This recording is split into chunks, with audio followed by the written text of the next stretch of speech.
the Indians who welcome the pilgrims, and to the buffaloes who once ruled the plain.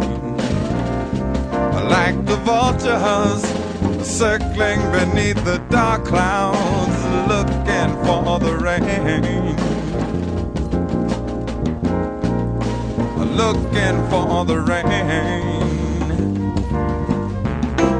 Just like the cities that stagger on the coastline, in a nation that just can't stand much more.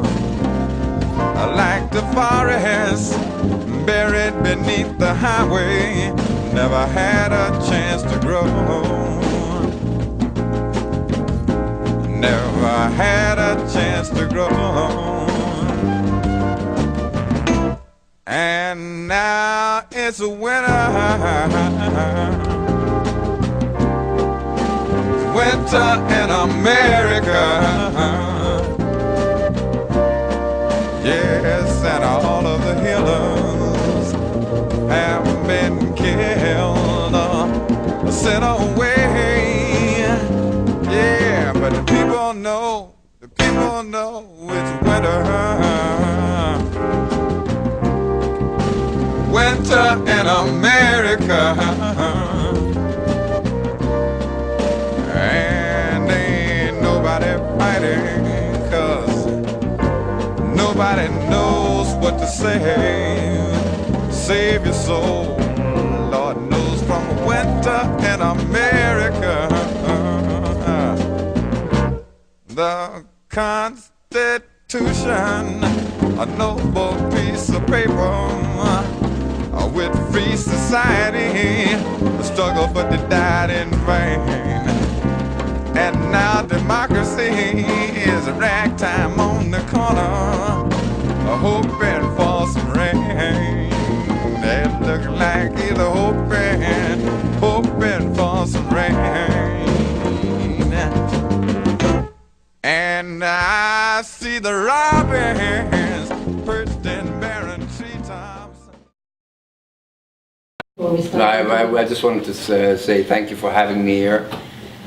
Beit Zaytoun and Aspire to Lead and the Somali Students Association at York University. I was there yesterday. And all of you for turning out in such numbers. This is a riot for me. You're an international citizen, basically. Would you call yourself that? Well, as you know, I'm international, but as a Somali, I'm kind of stopped at every airport. So I don't know. I might think of myself as an international citizen, but everyone has other ideas. So my second question was, what was your dream as a child? What did you want to grow up to be? I don't know. At that time, I don't think it was, things, I don't, as a child, I was pretty much like other children, playing and all that. I'm not this profound people who write Shakespeare at the age of 4 or things like that. It just wasn't me. I played soccer, and did all those other mischievous things, I think it's much older. As you can see, I'm at this age and I just wrote a book, so clearly I wasn't thinking when I was much younger. And so I think if you want to look back at where I have awareness comes with, I guess, pretty much a displaced satellite thing where you're watching Hollywood or movies, whether they're dubbed or not dubbed, and music from the radio, newspaper, just consuming what people consume here, but from another so much. I'm really happy to be and honored, actually. So we can get into the reading, and then we are opening it up to the public. So have your questions ready, inshallah. Okay, I'm going to read very little. Usually I do that, and I'll read from the beginning. And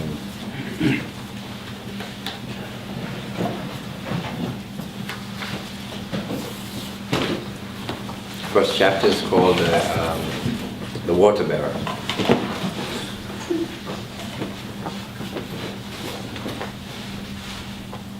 The journey to the well was long and scary when Tusmo was younger. She would start before the shadows cast and would usually reach the well when there was a significant shadow in the day. It was scary because the land was in endless darkness. Her camel, a 10-foot beast, would not avail her any form of protection from the many dangers lurking out there. The wild animals in search of a succulent morsel before they returned to their den. I wanted to know how you would translate a Somali voice that speaks in Somali into English, but at the same time still keep the richness and the melody of the original language and then into a different language. Are you assuming I've done it? Oh, I'm curious as if you did, and if you did. Well, I think that's what I can say is I strive for it, but I don't know if I think it's for people who read it to actually say if I pulled it off or not. But that's what I was looking for. I was looking to figure out the way in which, for me, it was a quest to find a way in which how the Somali, for example, has facility in his own language, and how we apply that witticism, eloquence, and all that to English. And that's what I tried to approximate. In other words, that type of facility. Whether I pulled it off, the jury's out on that one. You're welcome. Paper. But in terms of like the ambition of it, the ambition started at the time I decided I was going to write it, and it was decided by the dehumanizing narratives of mainstream media. Yeah. So that's what I was grappling with. I wasn't thinking about these things that go about. I mean, these are things I just had to go out and do.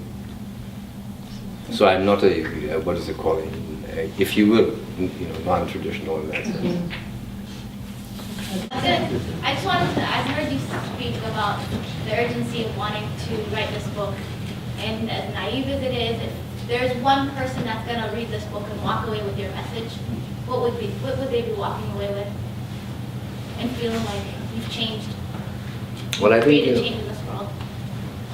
Well, I think the biggest thing would probably to humanize it, and bring closer. In other words, have a relationship with Tusmo that somehow supersedes you yourself. By reading it, you become Tusmo. So in other words, there's an interchangeability in that. So that, in other words, those Islamophobic ideas or ideas of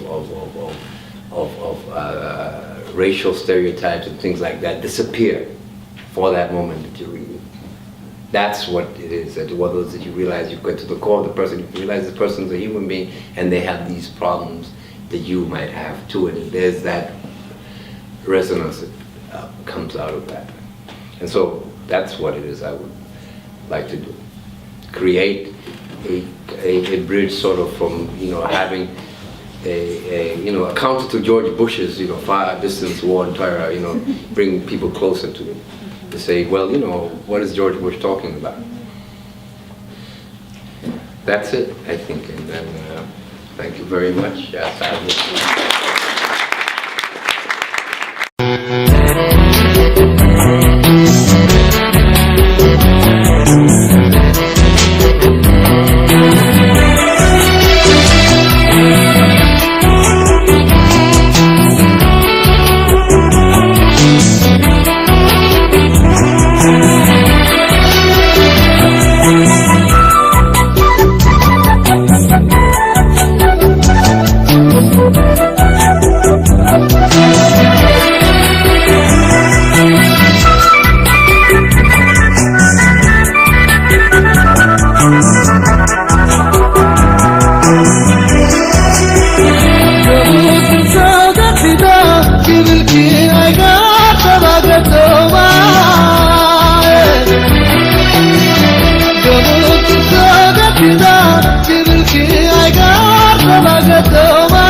shama le gurina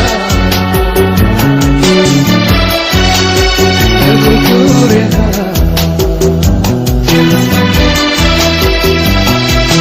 yerar ruham bahayu yugubalka awgeti shama le gurina le gurina